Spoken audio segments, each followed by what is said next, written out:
आत्मबल और शारीरिक बल में क्या अंतर है? आत्मबल बल शारीरिक बल में कोई समानता नहीं है, क्योंकि शारीरिक बल का कारण हमारी शारीरिक बनावट और हमारे व्यायाम पर निर्भर करता है। यद्यपि आत्मबल के लिए शारीरिक बनावट कैसा भी हो, इससे कोई खास मायने नहीं रखता है। शारीरिक बल और आत्मिक बल की क्या आवश्यकता है? शारीरिक बल हमें संसार में आए दिन जीवन में आने वाली साधारण समस्या के समाधान के लिए आवश्यक होती है। यद्यपि आत्मिक बल हमें हमारे जीवन के उस पर शिखर पर पहुंचने में सहायता प्रदान करती है, जिससे हम इस संसार सागर से तर सकते हैं। यह संभावना है, क्योंकि आत्मिक बल की शिक्षा हमारे समाज में कहीं पर नहीं दी जाती है। शारीरिक बल को विकसित करने के लिए तरह तरह के साधन निर्मित किए गए हैं। शरीर के बल की अपनी सीमा है। यदि किसी मनुष्य का आत्मा निर्बल है, तो शरीर स्वस्थ व बलवान होकर भी वह कार्य नहीं कर सकता जो आत्मबल के होने पर उस शरीर से लिया जा सकता है। अतः मनुष्य को अपने शरीर के बल को बढ़ाने के साथ अपनी आत्मा के बल को भी बढ़ाने का प्रयत्न करना चाहिए। शारीरिक बल को बढ़ाने के उपायों पर विचार करते हैं। शरीर को बलवान बनाने के लिए हमें शाकाहारी भोजन करना होता है। भोजन शरीर की आवश्यकता व शारीरिक श्रम के अनुरूप करना उचित होता है। यदि कोई अधिक श्रम करता है, तो उसको अधिक भूख लगती है और उसके भोजन की मात्रा अधिक हो सकती है। जो मनुष्य शारीरिक परिश्रम कम करते हैं, परंतु मानसिक कार्य अधिक करते हैं, उनको भोजन कम मात्रा में लेना होता है। अधिक मात्रा में भोजन करने से मनुष्य अधिक बलवान नहीं होता, अपितु भोजन सुपाच्य हो और उसको पचाने हेतु हमारे पाचन तंत्र व शरीर के अन्य अंगों पर अधिक भार न पड़े, इसका ध्यान रखना होता है। भोजन के अतिरिक्त शरीर को प्रातःकाल वायु सेवन से भी स्वस्थ व निरोग रखना चाहिए। प्रातः 4 से 6 बजे तक भ्रमण करने से शुद्ध वायु शरीर में प्रवेश करती है, जिससे हृदयस्थ रक्त अधिक स्वच्छ व शुद्ध होता है। रक्त की शुद्धता भी मनुष्य के स्वस्थ जीवन एवं बल का आधार होता है। व्यायाम और प्राणायाम का भी शरीर को स्वस्थ रखने में योगदान होता है। मनुष्य को नियमित रूप से व्यायाम एवं प्राणायाम आदि भी करना चाहिए। प्राचीन काल से हमारे देश के ज्ञानी लोग इन सब बातों को जानते थे और इनको करके स्वस्थ रहा करते थे। यह भी ध्यान रहे कि भोजन में देशी गाय का दुग्ध व फलों का भी महत्व है। इन्हें भी आवश्यकतानुसार एवं अपनी आर्थिक क्षमता के अनुसार लेना चाहिए। आत्मा का बल क्या है? आत्मा में शुद्ध आध्यात्मिक ज्ञान का होना उसे बलवान बनाता है।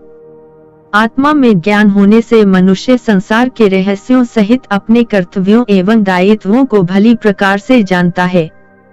ज्ञान के अनुसार कर्म करने से वह सिद्धि को प्राप्त होता है, जिससे आत्मा को प्रसन्नता व सुख प्राप्त होता है। ज्ञानी मनुष्य संसार को बनाने व चलाने वाली सत्ता ईश्वर को भी अपने स्वाध्याय एवं चिंतन के आधार पर जानता है। यजुर्वेद का मंत्र 25.13 यह आत्मा बलदा यस्य विश्व उपास्ते प्रशिषं यस्य देवाः है। इस मंत्र में कहा गया है कि ईश्वर आत्मज्ञान का देने वाला तथा शरीर, आत्मा और समाज को बल प्रदान करने वाला है। ईश्वर को आत्मा से बल उपासना करने से प्राप्त होता है। ऋषि दयानंद सच्चे योगी थे। उन्होंने उपासना का फल बताते हुए लिखा है कि उपासना से मनुष्य की आत्मा के सभी दुर्गुण व दोष दूर होकर ईश्वर के सदृश गुण कर्म स्वभाव हो जाते हैं, तथा आत्मा का बल इतना बढ़ता है कि पहाड़ के समान दुहक प्राप्त होने पर भी मनुष्य घबराता नहीं है। क्या यह छोटी बात है? अतः यह ज्ञात होता है कि परमात्मा के ज्ञान व उसकी उपासना से आत्मा का बल बढ़ता है। यही कारण है कि वेद और हमारे ऋषियों ने मनुष्यों को प्रातः व सायं ईश्वर की उपासना, जिसमें ईश्वर की स्तुति, प्रार्थना व उपासना सम्मिलित है, करने का विधान किया गया है। आत्मा के बल को इस प्रकार भी समझ सकते हैं कि जब तक शरीर में आत्मा रहता है, मनुष्य का शरीर सभी प्रकार की क्रियाएं करता है। हमें अपना हाथ नीचे व ऊपर उठाने में किसी प्रकार कष्ट नहीं होता और न इस क्रिया में बल ही लगाना पड़ता है। यह आत्मा के संकल्प व इच्छा मात्र से स्वतः हो जाता है। परंतु यदि शरीर से आत्मा निकल जाए तो शरीर की सभी क्रियाएं बंद हो जाती है, शरीर का सारा बल भी समाप्त हो जाता है। अतः सभी मनुष्यों को अपनी आत्मा व शरीर के बल की वृद्धि के लिए वैदिक ग्रंथों का स्वाध्याय एवं ईश्वरोपासना अवश्य करनी चाहिए। जो लोग नियम पूर्वक ईश्वर की उपासना व ध्यान करते हैं, वह भाग्यशाली मनुष्य है। आत्मा के बल का एक उदाहरण हमें 2-3 दिन पूर्व आर्य समाज के विद्वानों के प्रवचन में सुनने को मिला। उन्होंने बताया कि जयपुर की एक आर्य समाज में एक विक्षिप्त मन वाला बालक आया और उसने चाकू से एक छोटे बालक की हत्या कर दी। जब वहां के पुरोहित जी को पता चला तो वह वहां पहुंचे और उन्होंने उस हत्यारे बालक को पकड़ लिया और पुलिस के आने पर उसे पुलिस के हवाले कर दिया। कथाकार विद्वान ने बताया कि उन पुरोहित जी को रक्तचाप व मधुमेह का रोग था। हत्यारे बालक का रूप भयावह था, परंतु पुरोहित जी के आत्मबल के कारण वह हत्यारा बालक वहां से भाग नहीं सका और अन्यों को भी किसी प्रकार की हानि नहीं पहुंचा सका। यह आत्मबल का उदाहरण है।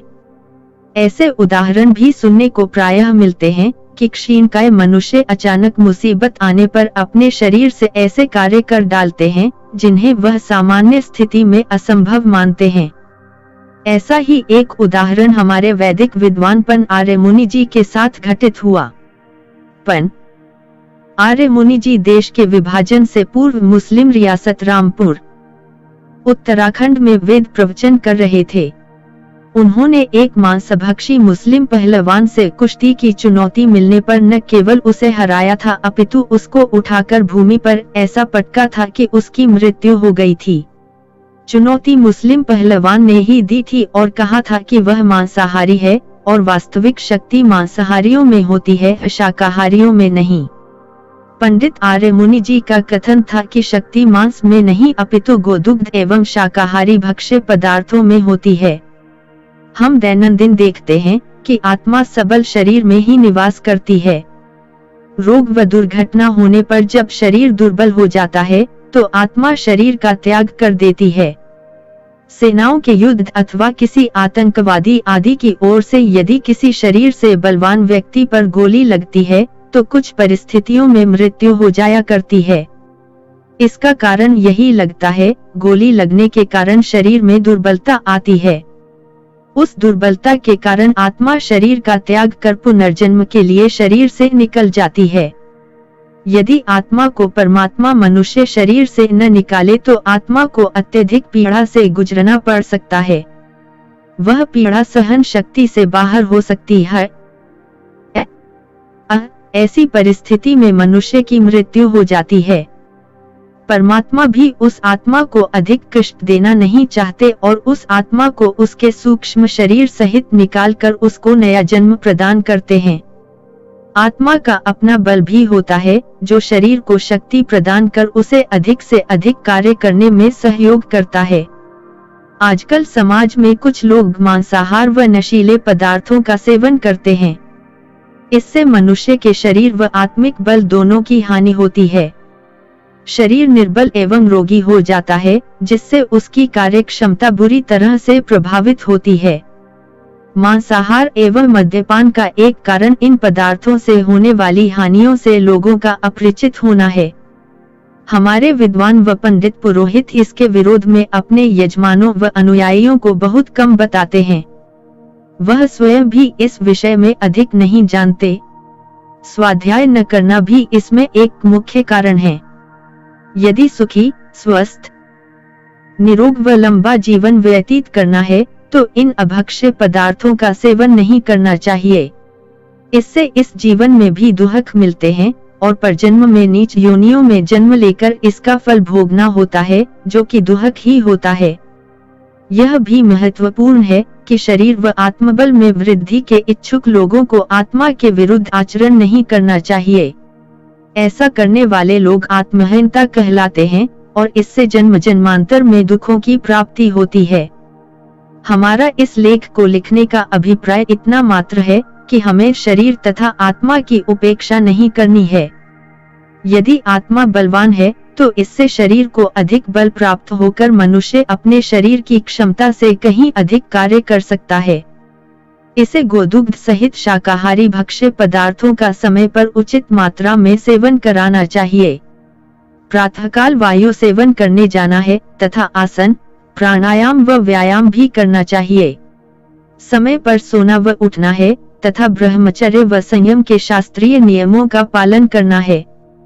इससे हमारा शरीर व आत्मा स्वस्थ और बलवान होगा। आत्मा को भी हमें स्वाध्याय, विद्वानों के प्रवचनों तथा सदाचार के नियमों का पालन करने सहित संध्या उपासना आदि कर्तव्यों का पालन करके ज्ञानी व बलवान बनाना है। यदि हम इन बातों पर ध्यान देंगे तो आशा है कि हमारा जीवन अधिक प्रासंगिक, उपयोगी व स्वस्थ होने के साथ दीर्घ आयुष्य को प्राप्त हो सकता है। दिसंबर